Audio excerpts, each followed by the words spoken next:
میں سمجھتا ہوں کہ جب بھی کسی چیز میں تحقیق کرنی ہو نا، ہمارے ملک میں اس وقت سب سے معتدل عالم اور محقق ہونے میں دنیا میں چوٹی کے علماء میں ان کا شمار ہوتا ہے، وہ ہے حضرت مفتی محمد تقی عثمانی صاحب۔ اب آ جائے میرے بھائیو اس ٹاپک کی طرف، بخاری مسلم میں جو احادیث ہیں سب و شتم کے اوپر۔ میں بنیاد ہی کلیئر کر دوں، مفتی تقی عثمانی صاحب میرے لیے بہت قابل احترام ہے، لیکن انہوں نے اپنی عوام کو، اپنے فالورز کو ایک پٹی پڑھا دی کہ یہ جو سب کا لفظ ہے نا، اس کا مطلب گالی نہیں ہمیشہ ہوتا، تنقید بھی ہوتا ہے۔ تو پہلے تو میں پھکی والا جواب دیتا ہوں کہ کیا حضرت علی پہ تنقید کرنا ثواب کا کام ہے؟ کیا خلیفہ راشد کے خلاف ایک دوسرے بندے کا تنقید کرنا اور اس سے بغاوت کرنا اور اس کی بیعت نہ کرنا یہ ثواب کا کام ہے؟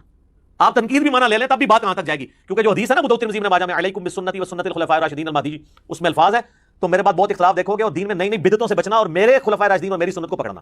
نبی اسلام نے خلفاء راشدین کے مخالفین کو بدعت پر کہا ہے، بدعت مکفرہ نہیں ہے، اور اس میں بھی الگ بات ہے کہ جو اہل جمل ہیں انہوں نے تو رجوع کر لیا، سیدنا طلحہ، زبیر، سیدہ عائشہ رضی اللہ عنہم اجمعین کا معاملہ الگ ہے، مسئلہ خوارج کا اور اہل صفین کا، اہل شام کا، یہ الگ سے ایک ٹاپک ہے، فی الحال میں اس طرف تو سب کا ترجمہ کہتے ہیں جی تنقید، یہ گالی تو انہوں نے خود سے بنا لیا ہے۔ اچھا تو سر پھر آپ اس میں بھی کیا دیا کریں میرے صحابہ کو تنقید مت کرو، وہاں ترجمہ کرتے ہیں سب کا گالی مت دو۔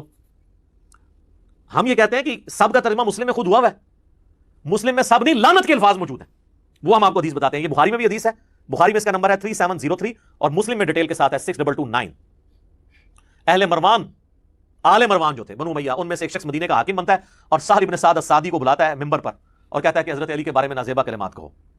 وہ انکار کرتے ہیں، وہ سابقون الاولون میں سے ہیں، بلکہ وہ شیعان علی میں سے ہیں، بنو امیہ کے دور میں حضرت علی کے فضائل بیان کیا کرتے تھے۔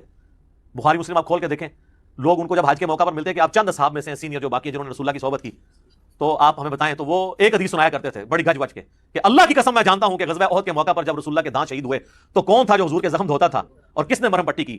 تو کہتے ہیں کہ نبی اسلام کا خون نہیں رکتا تھا تو مولا علی ایک ڈھال میں اس کو الٹا کر کے برتن بنا کے اس میں پانی لے کے آئے اور سیدہ فاطمہ پانی لے کے حضور کا زخم دھوتی تھی، اور وہ جب زخم سے خون رسنا بند نہ ہوا تو انہوں نے کاٹن کا ایک کپڑا جلا کے اس کی راکھ رکھی تو خون رک گیا۔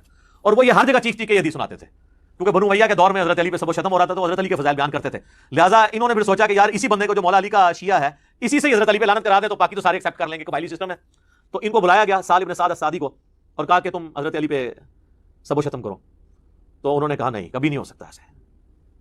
ان کا چلو تم اگر یہ نہیں کہہ سکتے لعن اللہ ابا تراب کہہ دو، نعوذ باللہ، یہ الفاظ ہے مسلم 6229، ابو تراب علی بن ابی طالب پر لعنت، نعوذ باللہ۔ ابو تراب کا مطلب ہے مٹی والا، اور یہ نام بنو امیہ حقارت سے لیتے تھے، مٹی والا، ہم بھی کسی کو کہیں گے مٹی والا۔ اس پہ پھر سہل بن سعد نے کہہ لگایا، انہوں نے کہا تم تو حضرت علی کی تنقید کرتے ہو ابو تراب کہہ کے۔ بنو امیہ جب ابو تراب کہے تو آپ سمجھیں گے وہ تحقیر سے کہہ رہے ہیں، جبکہ حضرت علی سب سے زیادہ اس نام سے خوش ہوتے تھے۔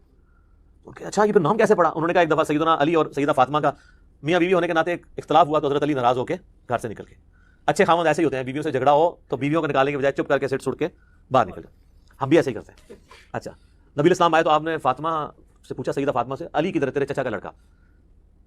ویسے تو حضرت علی رشتے میں چچا لگتے تھے، لیکن ظاہر آپ رشتہ ہو چکا تھا اس لیے چچا کا لڑکا کا، تو انہوں نے کہا اس طرح ناراض ہو کے چلے گئے۔ تو نبی اسلام نے ایک صحابی کو بھیجا ڈھونڈو، سیدنا علی مسجد میں لیٹے ہوئے اور مٹی میں، واپس آ کے نبی اسلام کو بتایا اب رسول اللہ صلی اللہ علیہ وسلم نے کیا پروٹوکول دیا ہے، یہ آپ کی عظمت ہے کہ آپ جن سے محبت کرتے ہیں ان کو پروٹوکول بھی دیتے ہیں۔ آپ نے یہ نہیں کہا کہ علی کو بلا کے لاؤ، علی نے خود حاضر ہو جانا تھا قدموں میں، آپ خود چل کے گئے، اٹھایا جسم سے مٹی جھاڑی، کہا اٹھ ابو تراب، اٹھ ابو تراب، اے مٹی میں لپٹنے والے اٹھ۔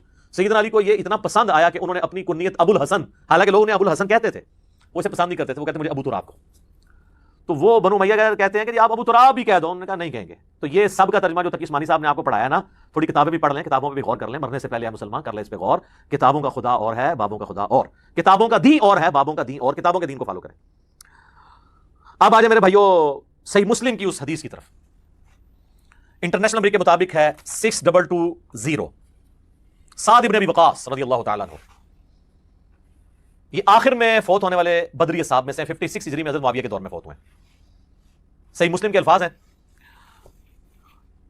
کہ حضرت سعد بن ابی وقاص حضرت معاویہ کے پاس بیٹھے تھے تو حضرت معاویہ نے ان کو حکم دیا، امر معاویہ سعدن، معاویہ نے سعد کو حکم دیا، تو انہوں نے انکار کیا اور کہا میں ہرگز، پھر اس میں آگے الفاظ ہیں، جب انکار کیا تو حضرت سعد سے حضرت معاویہ نے پوچھا آپ کو کون سی چیز منع ہے کہ آپ ابو تراب پر سب نہیں کرتے؟ یہاں پہ ابو تراب تحقیر کی نیت سے ہے کیونکہ بنو امیہ ابو تراب، حضرت سعد بن ابی وقاص نے فرمایا میں کبھی ابو تراب پر، سیدنا علی پر سب نہیں کروں گا، جو کچھ میں نے رسول اللہ سے ان کی شان میں سن رکھا ہے، خصوصاً 3 باتیں، مجھے تو ان میں سے ایک بھی مل جاتی تو میرے لیے سر اونٹوں سے بہتر ہوتا۔ اور سعد وہ ہیں جو عشرہ مبشرہ میں سے ہیں اور بخاری مسلم کے الفاظ ہیں. مولا علی کہتے ہیں میں نے اپنی زندگی میں صرف سعد کے لیے رسول اللہ کی زبان سے سنا ہے کہ میرے ماں باپ تیرے پہ قربان. یہ ماموں بھی لگتے تھے نبی اسلام کے. سعد ابن مالک نام ہے ان کا, اور سعد ابن ابی وقاص بھی ہے, کیونکہ ان کے والد مالک کی کنیت ابی وقاص. یہ دونوں ایک ہی صحابی کے نام ہیں. اندازہ کریں, جن کو رسول اللہ کہہ رہے ہیں میرے ماں باپ قربان, وہ کہہ رہے ہیں مجھے تو علی والی ایک فضیلت بھی مل جائے نا تو کیا میرے لیے سر اونٹوں سے بہتر ہے. اچھا, اب یہاں پہ ناسبیوں نے اور سنیوں کا دفاع کرنے والے اماموں میں سے امام نووی جو کوشش کرتے ہیں, وہ کہتے ہیں جی اصل میں تو حضرت معاویہ کے دور میں لوگ حضرت علی پہ سب و شتم کرتے تھے, ہم مانتے ہیں. تو حضرت یہ جو سعد ابن وقاص کو حضرت معاویہ نے حکم دیا تو وہ کسی اور کام کے لیے بلایا تھا, کوئی اور کام کہہ رہے تھے ان کو نا. تو اس کے بعد حضرت معاویہ نے پوچھا آپ کو کون سی چیز مانے ہے کہ آپ حضرت علی پہ سب نہیں کرتے, تو وہ کہنا یہ چاہ رہے تھے کہ باقی سب لوگ تو حضرت علی کو گالیاں نکالتے ہیں, آپ کیوں نہیں نکالتے, مجھے آپ حضرت علی کے کوئی فضائل سنائیں تاکہ میں ان لوگوں کو قائل کروں. ہائے ہائے ہائے, اور کہانیاں اور بناؤ جڑی کو سنی جائے. یقین کریں کہ آپ اپنے کسی 5ویں کلاس کے بچے کو بتائیں گے نا, وہ بھی آپ کے اوپر ہنسے گا کہ یار آپ کے بزرگوں کا یہ علمی لیول تھا. یہ امام نووی اس طرح کی کہانیاں کروا کے گئے ہیں, باقی وہ تو چھوڑ دیں.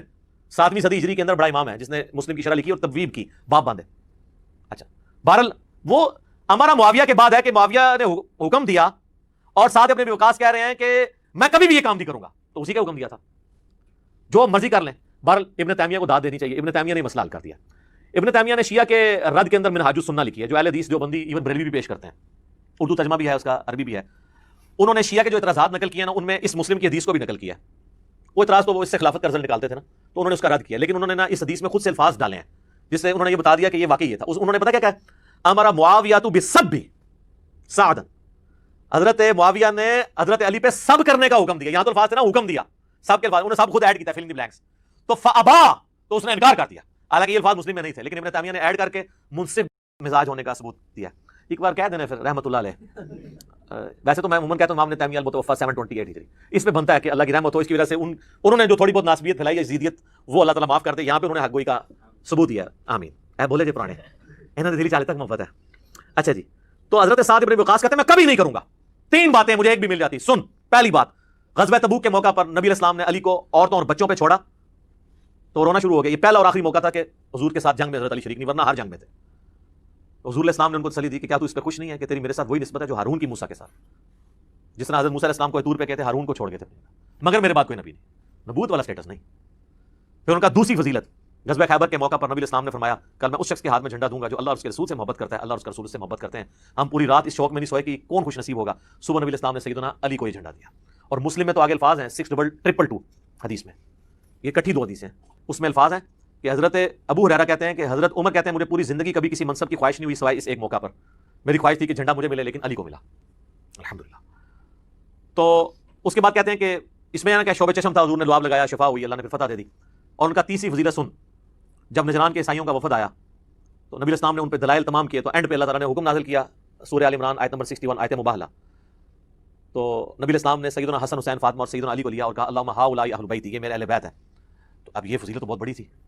تو حالانکہ نبی اسلام کی 9 بیویاں تھیں, وہ بھی اہل بیت ہیں, اور قرآن میں آیا تھا عورتوں کو لے آؤ, تو نبی اسلام کسی بیوی کو بھی لا سکتے تھے, لیکن آپ حسن حسین, سیدہ فاطمہ اور سیدنا علی کو لے کر آئے. تو مجھے ان میں سے کوئی ایک بھی فضیلت مل جاتی نا, میرے لیے کافی تھی. اچھا, ویسے تو ٹیکنیکلی ابن تیمیہ نے خود ان کو جواب دیا. اسی حدیث کا ایک طریق اسی سند کے اوپر سنن نسائی الکبریٰ کے اندر موجود ہے, جہاں آپ کو ہر معاملہ کلیئر ہو جائے گا کہ یہ اسی کام کرنے کا وہ کہہ رہے تھے.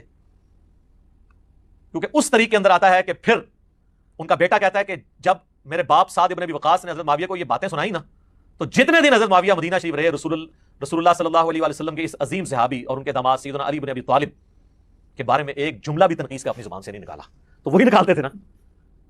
اور ایک طریق اس کا سپورٹیو ابن ماجہ میں بھی ہے, اس میں الفاظ ہے کہ ایک چوتھی فضیلت بھی بتائی, من کنت مولا فہذا علی مولا, اور اس میں الفاظ ہے سعد غصے میں آئے اور کہا تو اس کے بارے میں بات کرتا ہے جس کے بارے میں یہ فضیلت ہے. تو غصہ انہیں پہ تو کر رہے تھے. اگر وہ فضائل سننا چاہ رہے تھے, آپ آئے نا ہم سے آ کے فضائل سنیں نا, کہ حضرت علی کے فضائل سنائیں, ہم آپ کو کھانا بھی کھلائیں گے, غصہ تو نہیں آپ پہ کریں گے. غصہ ہم جن پہ کرتے ہیں انہیں پہ کرتے ہیں, آپ کو پتہ ہے. تو کوئی بات کرنے والی کریں. اب میں اس کو کنکلوڈ کرتا ہوں. میرے بھائیو, مسند احمد میں ایک حدیث ہے, اس کی صحت میں اختلاف ہے. مشکات میں بھی حضرت علی کے چیپٹر میں حدیث ملتی ہے کہ جس نے علی کو گالی دی, رسول اللہ نے فرمایا اس نے مجھے گالی دی. اب جو نبی علیہ السلام کو گالی دیتا ہے اس کا معاملہ پھر کیا ہوگا؟ اس کی سند پہ اختلاف ہے, لیکن شیخ زبیر علی صاحب اللہ تعالیٰ ان کی قبر کو نور سے بھر دے, ان کو نیک کاموں کا اجر دے, انہوں نے بڑا انصاف کیا. انہوں نے مشکات میں حدیث آئی نا تو اس کی فوٹ نوٹ پہ لکھا کہ اس کی سند تو ضعیف ہے, لیکن جو روایت مسند ابی یعلا میں موجود ہے, جو الموجب الصغیر طبرانی میں بھی ہے, اور سنن نسائی الکبریٰ جس کو امام ابن سنی نے جو چیپٹر نکال دیا تھا اس کے اندر بھی موجود ہے, خصائص علی, اور یہ والا چیپٹر 2, یہ خصائص علی والے چیپٹر میں, کہ ابو عبداللہ تابعی بیان کرتے ہیں کہ ام المومنین سیدہ ام سلمہ, جو ہماری ماں سب سے آخر میں فوت ہوئی ہیں, واقعہ کربلا کے بھی 3 سال بعد 64 ہجری میں, واقعہ کربلا ان کی زندگی میں ہوا ہے. ام سلمہ وہ کہنے لگی کہ تمہارے ممبروں پر رسول اللہ کو گالیاں دی جاتی ہیں. تو تابعی کہنے لگا معاذ اللہ یہ کیسے ہو سکتا ہے؟ تو انہوں نے کہا کیا تم حضرت علی اور ان سے محبت کرنے والوں کو گالیاں نہیں دیتے ہو؟ یہ کہتے تھے علی پر لعنت نعوذ باللہ، علی سے محبت کرنے والوں پر لعنت نعوذ باللہ. تو ام سلمہ نے کہا کہ تم رسول اللہ کو گالیاں دے رہے ہو، کیا تم یہ نہیں کہتے ہو علی اور اس سے محبت کرنے والوں پر لعنت؟ اور میں نبی کی بیوی گواہی دیتی ہوں کہ علی سے سب سے زیادہ محبت رسول اللہ کیا کرتے تھے.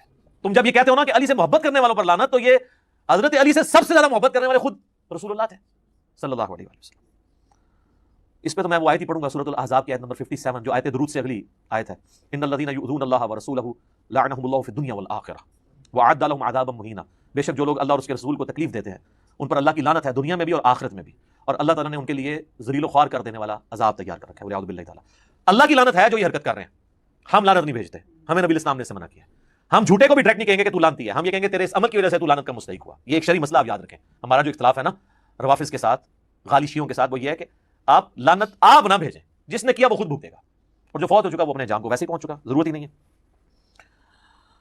آخر میں 2 حدیثیں بیان کر کے اس ٹاپک کو میں کنکلوڈ کرتا ہوں، ورنہ تو گھنٹوں بولا جا سکتا ہے. صحیح مسلم میں 240 نمبر حدیث ہے. سیدنا علی کہتے ہیں کہ اس رب کی قسم جس نے دانے کو پھاڑ کر اناج کو اگایا اور مخلوقات کو پیدا کیا، نبی امی نے مجھ سے یہ عہد لیا تھا کہ اے علی صرف مؤمن ہی تجھ سے محبت رکھے گا اور صرف منافق ہی تجھ سے بغض رکھے گا. محبت علی از دا لٹمس ٹیسٹ آف ایمان. میں اس کی انجینئرنگ نہیں کرتا اس حدیث کی، جس سے فٹ اسے گفٹ، بس میں اسی کے اوپر اس کو